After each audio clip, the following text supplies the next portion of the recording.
We are here to bring you everything and anything surrounding Porsche. I'm Mike. I'm Aaron. And this is P-Car Talk. All right, welcome to another P-Car Talk podcast. I'm Mike. And I'm Aaron. Yeah, we're in Charlotte, right? The Queen City. And we have Sir Charles Stanley going to join the show. Psyched to be here. Yeah. Psyched to be here. We're going to tell you why he's Sir Charles soon, but we're going to get into all of what Charles is about and basically why he has such enthusiasm behind Porsche and the brand and the drives and all the things great things Charles has done in the past. So we're just going to get into the nitty gritty of it. So I know there's a lot of people looking forward to this podcast, including myself. So let's just get right into it, Charles. So obviously Porsche for a long time with you.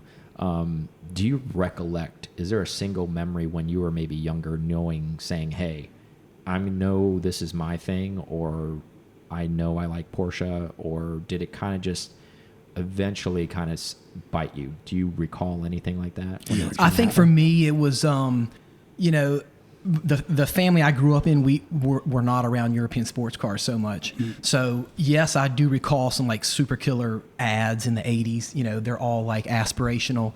But in high school or really, I was a car fan, but I didn't chase, say, the Porsche mark at that time. Mm. It was almost more of, got married and had a little bit of disposable income, and the first dance with Porsche was an '85 red 944. Okay. So I snagged that. Yeah. And how old were you when that happened? I would probably say, let me think. This might have been in the mid to late '90s. So maybe I was like 25. Something like that. All right. 25, 27, okay. somewhere. Yeah. And then we really enjoyed that so much that I stepped up with another 944 S2. Okay, there we go. And, it was white over black leather. Uh-huh. And it was great, man. You know, I really started enjoying it. And then we had, baby on the way. So we let go of that one and went into, family mode. Okay. Shut down family mode for a number of years. Look at you being a responsible adult. Not the guy that I know. No, right. I'm just kidding. I'm totally joking. Look what a few years does. So, we moved to Florida and worked for North Face for a bit and then came back into Virginia. And then what's wild is ultimately I bought this Volkswagen Eurovan in North Carolina. Uh-huh. And the place I bought it from, the dude was an independent Porsche specialist. So I'm like, wow, you're local and you service Porsches. And he's like, yeah. And so I think after buying that minivan, the Eurovan, probably within 30 to 60 days, I bought a 911 because I knew I had a guy and I bought it out of Richmond. And that may have been like, 08 or, 2010, somewhere around maybe 07, 08, something like that. Uh-huh. Yeah. Nice. I didn't know that you were in Florida there for a while. Yeah. Quick hit. I moved to Gainesville and was the North Face regional sales guy and covered like Georgia, Alabama, Florida. And it's kind of like who goes to Florida to sell North Face? Yeah, that's what I was thinking too. But I think the largest ski club in the country was in Fort Lauderdale. And so, you're selling to college campuses and it was fun. And, if you're in sales, having North Face on the resume is a nice asset. Absolutely. And I did that for a couple of years and then came back up to Virginia and started doing some other stuff. So career-wise, since we're on that topic, let's rewind a little bit. Didn't you do some like competitive / pro biking type stuff? I did. In college, I kind of found the mountain bike. I played soccer, wrestled, outdoorsy kind of guy growing up, and then Wrestled. I wrestled, and then found mountain biking and just rode, and then entered a race and did really well. And the next thing I know, I'm racing and garnered some sponsorships, and it was mountain biking cross country. So not the like ride the ski lift up. It was more of like, like a cross country marathon kind of thing. Wow. So I did that from about like 93 to maybe 01 and had a UCI Pro card and raced for Trek and Gary Fisher and Diamondback. And it was cool. It's one of those things where like, I got free bikes and I made some money, but like, I had to have a side job. Yeah. I wasn't like the national hero. I was kind of a regional badass, like, Charles is here, and I would lay it down. But then if I if I went out to a big race, Yeah. those big time guys would, Yeah. crush Who's me. that? Yeah. Yeah. Lay the hammer. Yeah. So, and that was fun. And I did that kind of on and off, and that led me to the position with Cannondale, Yeah. which I had for quite a while till recently. Yeah. That's awesome. So were you always biking, or is that something you picked up when you were in college? It's something I picked up, but like I played select and travel soccer from such a young age that, you're just running so much. It's almost like your cardio training. Got it. And went to Virginia Military Institute for my degree. And there you're just know always you went to running. VMI. Oh yeah, dude. That's cool. I Yeah. almost went to VMI. It's a cool place. Yeah. I mean, it's hard, Yeah. physically and mentally. But I'm glad, because if I didn't go there, I'd probably be skipping class and going rock climbing. So you have to attend class, or Yeah. I had to ride my bike every day as my military duty, or I would get in trouble. Okay. So I'm out there riding, and I just loved it, and I still ride an absolute ton, even though it doesn't look like it. I need to lean up a little bit. It's the easiest way to delete weight. No, from I your know car. it's a passion of yours. That's why I kind of wanted to bring it up, because I know you and a lot of the North Carolina guys that you're buddies with, that you do go on rides together. And can you elaborate? I know we're getting a little ahead of ourselves, and we'll rewind a little bit after this, but why do you think, since you bike and I don't, but why do you think a lot of Porsche guys also bike? Have you ever realized that there's a lot of that correlation there? Not everybody, but if they do some type of recreational activity, it's something like biking. Yeah, I think that it's really, you're marrying sport and machine, and it's very similar to the rallies we do. Mm-hmm. When you're on a group ride with, a dozen dudes that are fit, you're really getting after it. Okay. And the competitiveness and just everything's flowing. It's fantastic, and it's quite similar to some of our run groups. Okay. Where you're laying it down and you're just in a groove. I think it's probably the marriage of the machine and the fitness component, and it it's just an absolute blast. That makes a lot more sense now that you elaborate on that, because I've always kind of wondered that, because I don't bike. And, we see them often, obviously, when we do our rallies and we're in the run groups, and you see those guys in the mountains, and you're like, man, what are you guys doing up here?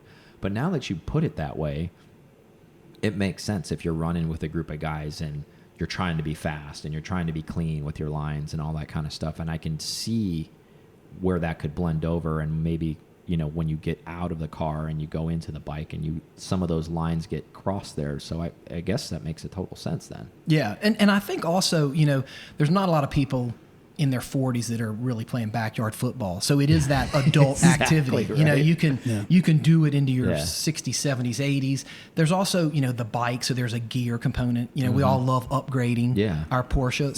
So grabbing that bike, the carbon bike, I think, just like wristwatches, it's a little bit of a triangle, the car, the cycling, and and it helps a lot of the Porsche actual race car drivers. They also bike. So I think there's some of that too. Maybe like subconsciousness, maybe of like, hey, these guys are race car drivers and they're biking, so they enjoy it. Yep. So it makes sense. Yeah, it's good. It's time consumptive, but it's fun. It's also healthy at the end of the day too. So keeps you fit. Yeah, it keeps you lean for the keeps car, you lean right? for the car, and so you can fit in the sports seats. Yeah, because you always see all those like guys, like with I think I've even seen you like with the 964 that you had. You guys get the bike rack and you stick the bike on it, and then you drive a little bit to the mountain. You have fun on your drive, and then you go ride the trails a little bit, and then you drive the mountain on the way home. So I think it makes sense for you guys that live in this hill country where, we're down in Florida. So it's just a lot of flat, straight riding, and it's just about like the driving, 100% humidity and just blah. Right. Yeah, it's fun. And I think I've always wanted to do kind of like a 4-2 weekend where you drive your car there, and then you ride, you're riding your bike on Saturday, and then, doing a car drive on Sunday or something like that. Yeah. So there's at least a dozen folks that can really ride hard and then, drive, and it'd be fun to get those people together. Is this another rally that's brewing? Yeah, it could be, pedal to pedal. Sir Charles Stanley is coming up with another rally as we speak. Yeah, it'd be fun. Although you got to be fit. You can't fake that. Yeah, Like that's right actually now, like a good thing, I'm right? Like in a way. Yeah. And then, but you've probably experienced that too, though. There's guys out there that you see, and then they've poured themselves into the spandex, and you're just kind of like big hog molly. And like next thing you know, that guy can ride for like 30 miles, but you're just like, hey, I didn't think that guy had that in him. Oh, He guy like rode his face off. Yeah, definitely. And you know, you can, with cycling, the more you do it, the better you get. I mean, you see someone that you're just like, you know, who's this guy? And then 9 months later, he is tearing your legs off and he's lost like 40 pounds. Yeah. And then like the shop's like giving him a bike You're so that like, he how is leads this group happening? rides. Yeah. You're like, how is this Yeah. happening? Now, granted, he's close to getting divorced because he lives on the bike, you know, like it's crazy. He's like, and it's addictive. One of those extremist, right? Like whatever hobby you pick Right. up, it's just full go. Like if you wake up, that's all you're doing. Yeah, There's yeah. no moderation at all in life. It's just this, and this until you like pound it into the ground, and that's it. Yeah, it hits you hard with cycling because you see how better you can get, and you want to be as fast as that guy or gal in front of you, and so it's interesting. Yeah, Yeah, it's surprisingly enough, even like down by me on the water and by the beach, like where we live at, and Aaron and I, there's a big loop, and every morning it's real bike friendly, and I mean Coffee Mike and mobs all those of guys. groups of people. Yeah. You could swear they race on a team or something, but they're not. Obviously, they all just have the gear on and all that kind of stuff. So I know the answer to this, but I actually want to hear you say it. Just like swimming, right? Like competitive swimming, you got to wear a certain outfit. Like wrestling, you're wearing a singlet. So the outfit that you wear when you bike, that's a requirement to wear that like super tight, like revealing outfit, right? you know, it's not a requirement, but as you get good, you realize it feels better to not have like, you know, a cotton t-shirt blowing, or the synthetic materials that they're made out of wick the moisture, and the chamois really important because it just enhances the comfort as you're riding. That makes sense. Maybe when you roll out, you're not, but like week 2, you're all into that, you know. Yeah. But you definitely want to wear the kit once you're able to ride. Like, I mean, it goes with it, especially you're going to ride for miles and miles and miles. You want to make sure, like you said, the clothing's like stuck to you good and it's not all flapping around and all that stuff. Yeah, definitely. Yeah, fun. So, all right. So transitioning into, how did you start blending your passion of Porsche into a career for yourself? You know, as a bike rep, you go visit these shops, and you know, I'm traveling around North Carolina, Virginia, and I just had the ability to, as I mentioned, probably in 08, 07, pick up a 911, and so I wanted to just get out and drive that more, and I quickly added a second to do track. I was doing a lot of track stuff. I remember those pictures you were sending me, of you on track. Yeah. And it was great. You know, I enjoyed that. I was tracking, and I'm one of those ridiculous individuals that thinks, okay, I'm gonna race. You know, like someone's gonna offer me a slot. I'm gonna get in a car. I'm getting in a car. Well, you're like me, because you're the hopeful optimist, right? Where it's kind of like, I'm actually decent. I might not be the best, but I'm a quick study. So like anything else I don't have, if I got on a team, I'd be able to pick up. Right. With some proper instruction, Exactly. You know, you're going to get. I'm gonna be dangerous. Yeah. So I mean, I had fun with that, and you know, the more you're into it, the more people you meet, and you know, if you've met me, I'm, you know, happy to give you high fives and have lunch, and but really, I just started doing more and more. You know, maybe cars and coffee, then doing some drives, and then hitting the mountains, and it kind of gravitated more towards attending some rallies. And I would travel. I don't think there were a lot of individuals, or much less personalities, that were from the East Coast heading west. And I would go to Hill Country Rally, met a bunch of great people there, and then I would do, you know, Targa, California, our group Treffin out there. So I think, you know, traveling, I was able to really build my community and make a lot of friends, and that's helped a lot. But just, you know, just being the guy that says yes and getting out there and driving has really helped a lot. Yeah. Nice. And then, so like, all right, let's fast forward a little bit. You're here now, you're doing, so obviously we all know, and our tight group of guys know you, but elaborate a little bit more on, for the listeners that don't understand, because I do talk about your rallies a lot. Aaron hasn't been on one yet. Now he's banned. Yeah, exactly. You're on the blacklist, basically. At least I'm on a list. So let's start with Targa, because that's the one that has the most seniority. Sure. When did it start? What was it about? And what was your vision? And like where is it currently, basically, status wise? So the first year I did Targa was 2016. Okay. And that year it was basically a day event, although we had a lot of individuals stay the night, and it was in Chapel Hill. And the first year really was, I just invited a bunch of folks that I enjoyed hanging out with. It wasn't car brand specific. It was still leaning on the vintage, although we had, I think a 997 there. We had an Alfa Romeo there, a Lotus there. And so we just kind of gathered in Chapel Hill and ripped some back roads, and then toured a local, Porsche kind of specialist facility, and then toured a local museum Porsche area. So it was really that, and it kind of a one-day thing. And that was year one. When it went to 2017, I moved it from Chapel Hill to the mountains of North Carolina. And again, the second year, it really wasn't Porsche specific. But what I found is the individuals that own the Porsches, they're down to drive, and the cars are so robust that you can rip it all weekend, drive it home, put it in the garage, no issues, and it's ready to do it again. There were some, Mercedes driver signed up and then kind of had to back out. Yeah. And, another individual had signed up, and on the way there, his car, had an issue. So I just find that with vintage Porsches particularly, they're very, as I said, robust. You can drive the heck out of it. So that's how year 3 it became basically air-cooled Porsche only. Yeah. Yeah, and that was, I guess, year 3 was 2018. Okay.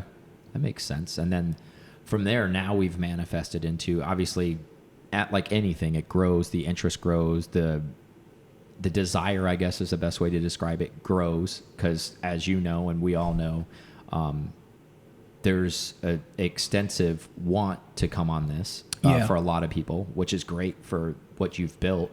And I think you do a really good job vetting the proper people to come to the event. Like you would vet, you want the enthusiasts there, like very like-minded people want to hang out together. And I think you do a great job of that. And I think it reflects in the people that desire to, like, hey, raising their hand, hey, can I go on this? And I'll say it for you so you don't have to say, like, Charles does a good job of actually knowing every single person that's there. It's not just kind of like I think you're so-and-so, so I think I've heard you're cool, you get to come. Charles does a lot of background on people that are interested in coming if they are going to get invited to come. So I know it's a unique thing, so there's a lot of people that listen there saying like, oh, well, how is he selecting his people? Well, that's kind of how you get selected. He has to have eyes on you, he has to have conversations with you, he has to basically know you and trust that you're going to fit and gel with this group. Do I sound like I'm on the right pace with that? Oh yeah, definitely. And it's definitely not trying to exclude anyone. Yeah. But it's kind of, if you're having a birthday party, you're going to invite your friends. And so I invite people I know, and I know, I get the opportunity to meet and get to know more people every year. And whether it's at,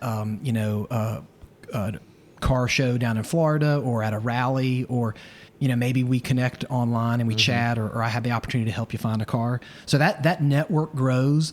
But really the size of this rally probably, this year it's probably capped out. I don't ever want to have it as the biggest. Yeah.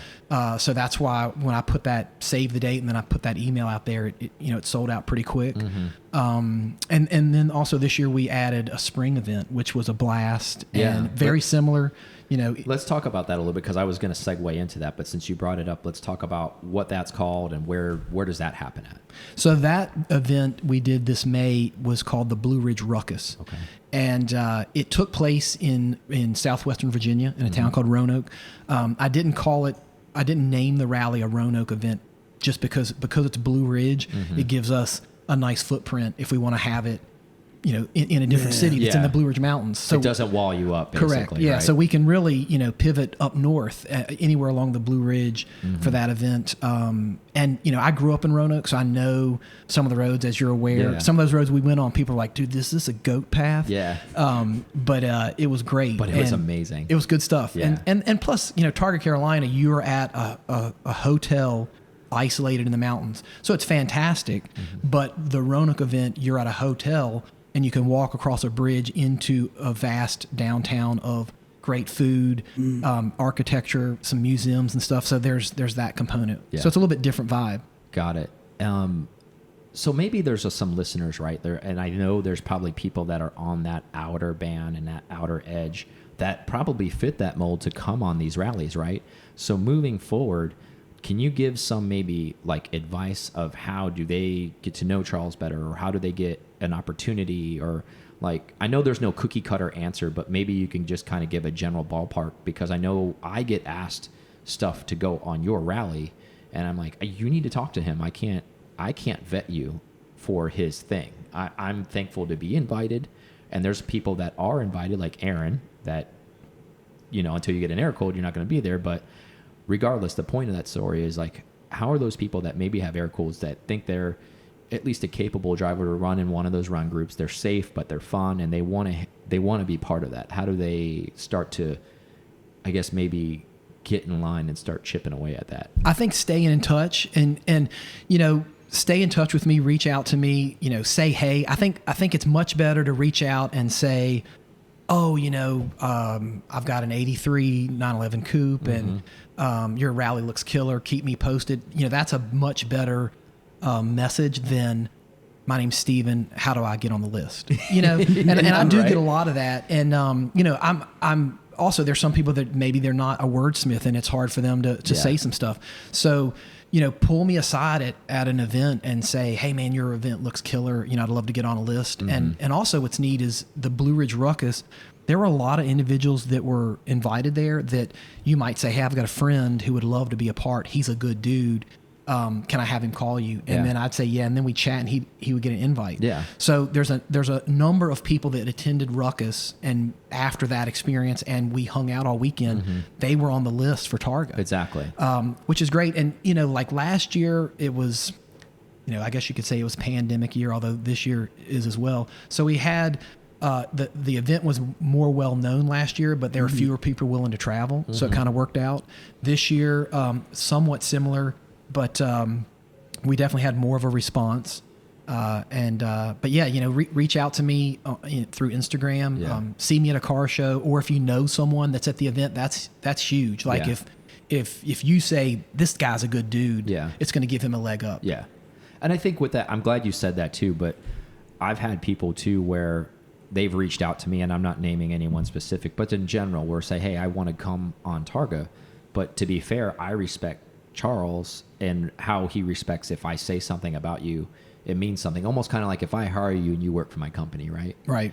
And I've never worked with you before, but I know you as a good dude, and I don't know what your work ethic is, and I'm high up in the company, and then you show up and then you kind of just don't do anything.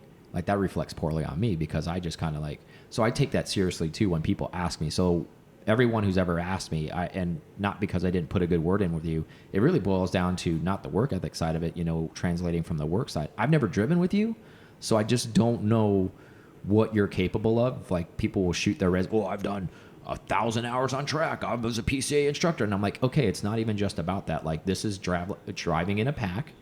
Can you do that? And also, can you be chill and not be that guy who's going to cross a double yellow and be unsafe and make other people uncomfortable? There's a lot of unknown factors you can't count on. Exactly. Like, yeah, you might be a track monster, but this is different kind of driving. And also, like, you have to, it is about the drive, don't get me wrong, but there's a lot of the camaraderie that goes along with it too. And like, you have to want to be there and mingle with the folks that are there and gel with that group. And you know who you are. If you're not that kind of person, you know, maybe it's not really your event anyways. So, so think about that, you know? Oh yeah. And you know, I want people to have fun, and it is a smaller group.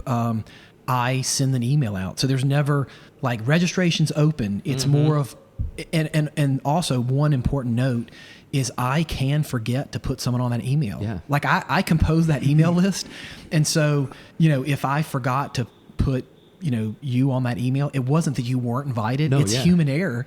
And well, that happened. Like, I think I picked up some of the Miami guys, because I remember I was at Gator Crawl with some of the Miami guys, and that weekend you sent out the Ruckus rally email, and Albert, not Alvaro, but Albert, he was like, I didn't get the email. Yeah, he goes, I didn't get it. And then Pedro's like, I didn't get it. And I go, you know, you guys are invited. So all I did was forward the email to them. Right. And now to back that up, these guys have gone to Targa too. So it's not like some guy that's never been to this event. Not randos. So like where people are like, why didn't you forward me the thing? Right. I was Yeah. like, Do not forward the email. I have a situation Yeah. this year that just went down where really? someone asked. That wasn't on the list, but got forwarded. Or He messaged me and I said, hey, I've already sent out a save the date.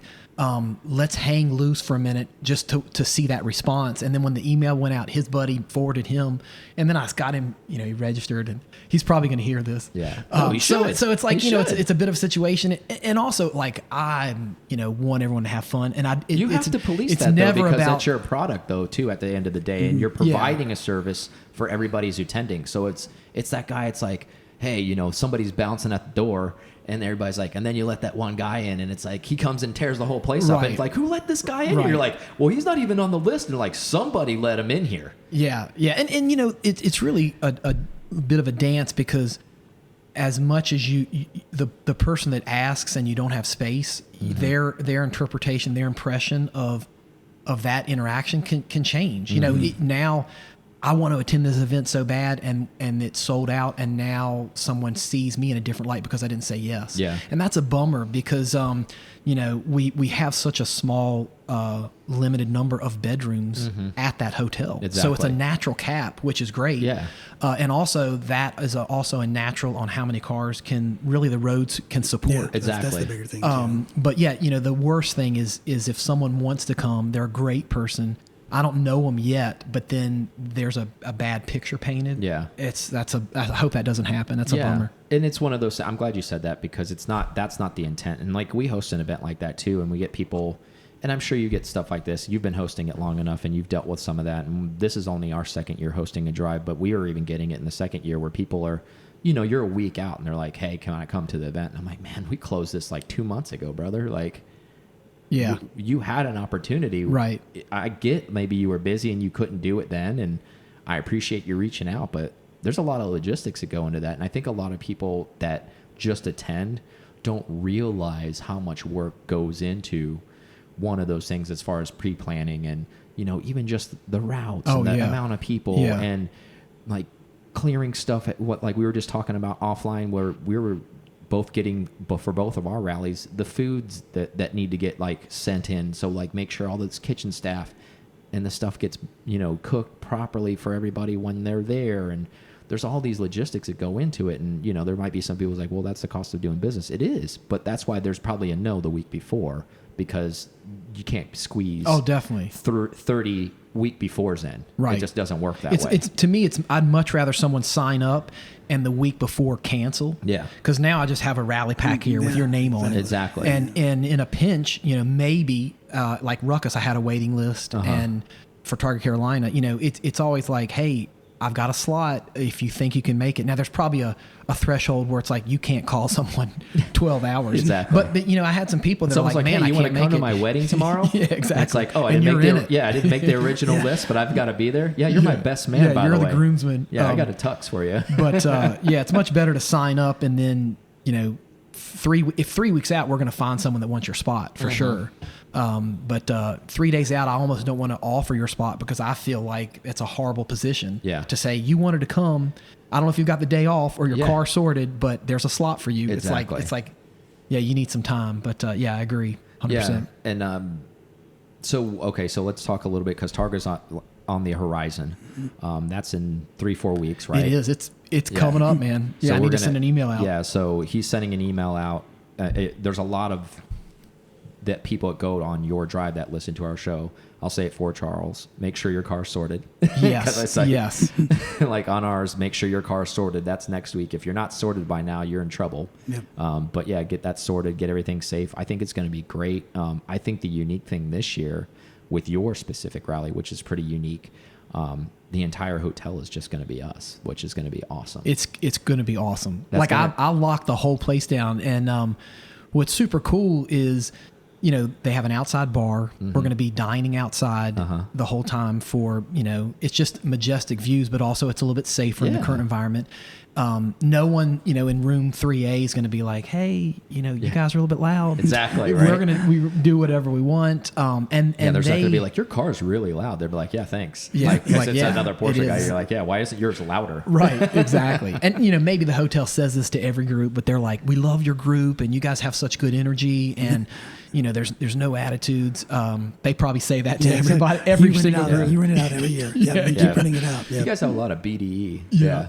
So, but it'll be great. Yeah. Just, a whole hotel in the mountains of North Carolina. And it's significant elevation. I mean, if you have not been to the mountains of North Carolina, you don't grasp how tight, twisty, the sharp elevation is different than West Coast mountains. Yeah. I totally agree with that, and I'm glad you elaborated with that too, because we drive the exact opposite side of the mountain for our drive because we're doing. I mean, there are air cooleds coming on our drive, but we have a different run group for that, so they all can kind of like have fun together.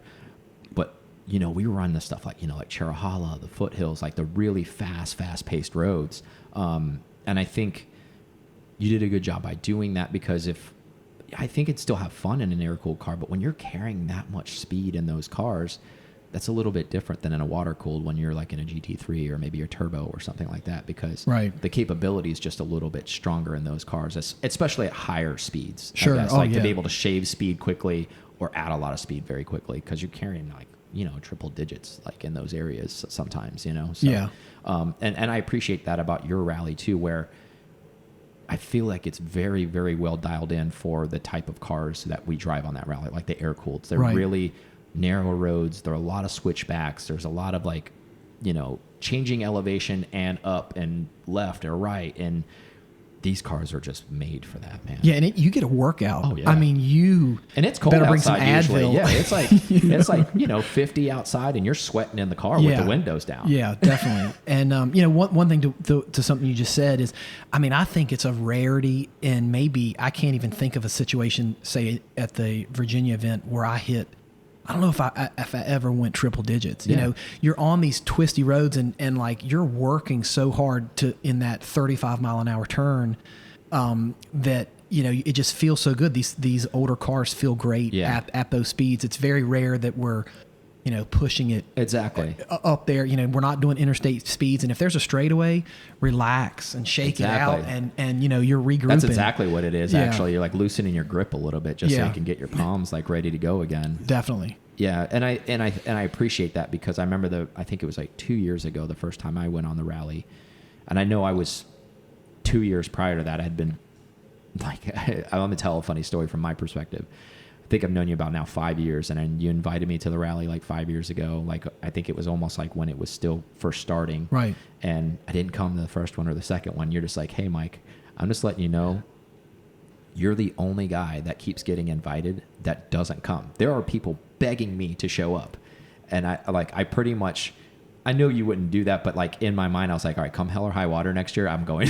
Yeah. Well, and I'm glad you made it out. Because I'm like not going to be that one who's like, yeah. Like, oh yeah. And once you came and you kind of partake of what is on offer, you're like, I'm going to make this a priority for next year. And the people you meet, you become so close to your run group. You become close to the guys and gals at the event. Mm-hmm. And then your basic Porsche community or driving community kind of grows, fivefold or tenfold, and you leave there. I think I'm always surprised that people leave that event and there are these text threads and then they're all getting together. And I'm like, dude, don't, invite me. Yes, I'm busy, but like you guys just made this awesome click and I've got fear of missing out. And, so I love that these run groups form such a bond all day on these mountain roads. We were joking about that actually just recently, like, Todd, Sean, and Nash, and myself, and then Ryan, we all did that exact thing you were talking about maybe a month ago up by Blood Mountain. And I think you were invited, and you were going to try to make that run, I think, to Todd's place right outside of Helen for the weekend, but, something come up or what have you. But we could see, we were joking around because we were sending you stuff, and I was like, I know he has FOMO right now. Oh, and yeah. It's like, oh, man. He's like, you bastards. Yeah, it looked good. It looked good. He's like, so I make this thing, and then you guys all splinter off and do your own stuff and don't invite me? Yeah. I mean, and, I think it probably happens a ton, but the neat thing is there's a Miami clique that comes up, and maybe clique's the wrong term. There's a group of Miami guys, and now there's a group of Georgia guys. We've got a group coming from Chicago this year, and they specifically, reached out and like, hey, we want to come out, and so there's a posse coming from Chicago, which is super rad. That's awesome. And people are traveling for the event, so I mean, that kudos to you for building a quality type of like get together, because I mean, that's not easy to do.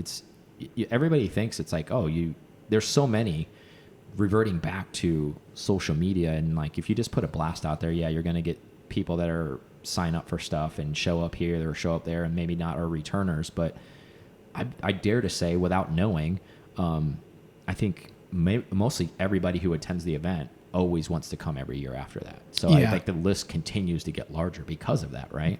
It does, and that's a problem. It's a problem most people probably want. Yeah. It's like, and it is going to be maybe 10 more cars this year than say last year. And I think that's going to be a good number, and that number is going to be very consistent with what we did in the spring. So I have a good recipe. And last year at the event, I really felt it was executed well. Like everything I wanted to put out there for the group went well. Yeah. The meals and the routes and the swag, and so I feel like I've kind of got it dialed in. And now I'm trying to think of little perks to little perks to kick in there. Yeah. Because you have to top the last year. You Always. want to, but maybe if I just keep it solid. But so I'm super psyched. Yeah, I can't wait. Everybody is also like where. I don't know. I mean, especially with the era that we're kind of current state we're living in, as far as with COVID and all that kind of stuff. And speaking even on last year, even though it was a COVID year, we were still able to have your event, which I appreciate, and we hosted ours too. But I think the great thing about it was, everybody was still able to be safe, social distance, and like, let's be honest, majority of the time you're spending 8 hours in the car anyways, so you're not really that close with everybody until like at night, And I think it's the nice part about that is because so many people are maybe work from home now, or even like last year weren't working maybe at all or not going in the office. It was a great release, right? Like everybody really needed that. Like, man, I just need to get out and do some, fun stuff with some good people. You know? I'm with you. Yeah. So I think it's nice that you're still doing that, and other people are hosting those events, and obviously we'll be safe, and like we were last year, and I just think it's a really, really good overall event. So enough on that stuff. So your cars, you've owned a lot, right, of 911s throughout the years. Yeah. So you also broker some 911s too. I do, right? correct. Yeah. This year really more than ever. So it was basically I kind of started doing my own thing, Rotor Supply, and if I had to describe Rotor Supply, it's probably like curated car culture. Okay. So bringing people together for drives, or bringing cool cars together, connecting people, whether I find them and acquire them and then make them up, offer them for sale, or I broker. I love connecting good cars to good people.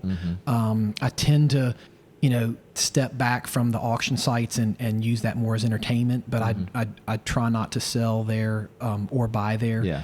And so really good cars have good homes, and it's great to connect those buyers. Yeah. So I've done a lot this year, and it's been helpful. So a couple rallies, and some of the air cooled specific cars have been it's going well. That's nice too. And then so let's go into the depths of it a little bit, because I think Rotor Supply, maybe some people have heard it, maybe some people haven't. So there's a couple different arms of it, right? That's one piece of it, the brokering thing. Like, you also are a vintage watch guy, right? I am, yeah. So sometimes you'll broker some watches. Is that correct as well? It is, yeah. Okay. So, if the name Rotor Supply, the rotor of a car, the rotor of a Ducati or a 911, the brake rotor, most automatic watches have a rotor in the back that moves and winds the mainspring. So that's the tie-in. Cycling, mountain bikes have rotors, and now road bikes. Yeah. So the rotor is that movement item that ties everything together, and that's kind of why I call it Rotor Supply. Got it. And if someone hasn't heard about it, it's shame on me, because I do so much behind the scenes that I need to get more stuff on the website, whether it's watches or T-shirts, and but so much goes into the rallies and the car chasing that's. Well, I think you're really busy, like you just said, with all of that. So it's kind of like it not really falls. I mean, it's doing its own thing and it's great, but it's one of those things where it's kind of like you don't even have time to breathe, maybe on that side of it. Well, right? I've had a lot of people reach out and they're like, I didn't know that car was for sale, and I'm posting cars that are sold. Yeah. Not posting cars that are for sale because I have 3 layers deep of guys and gals that are like, oh, I'd love this. Yeah. And it tends to really be a focus on air-cooled Porsches.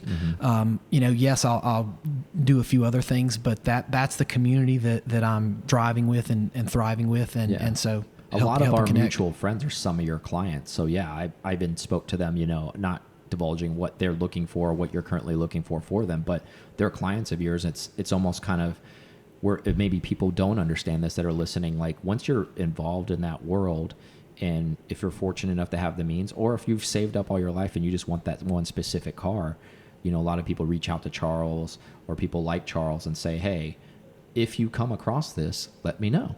And this is where I'm at with it, and this is what I'm looking for. Or they may say, hey, I have an open checkbook. If you find this, just let me know and I'm in.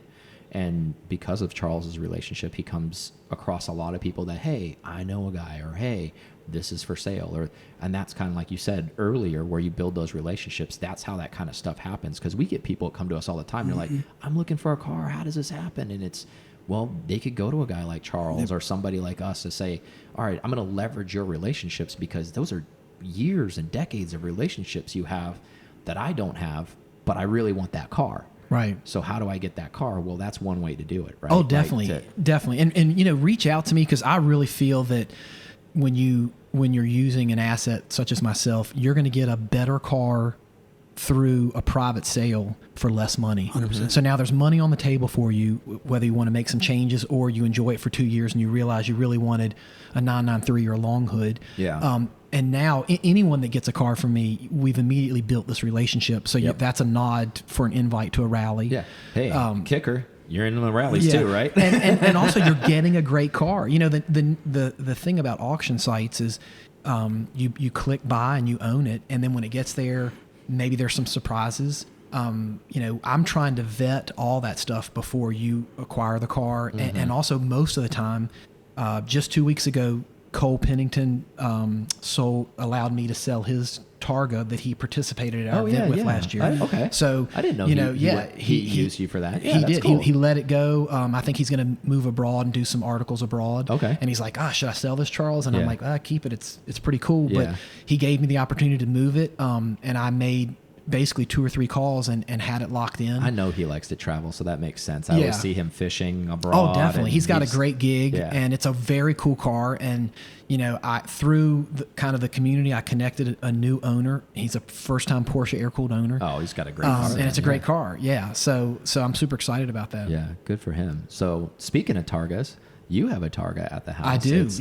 I should say my wife. I was going to say your wife has a Targa. Yeah. And we were kind of talking a little bit at lunch today offline about it.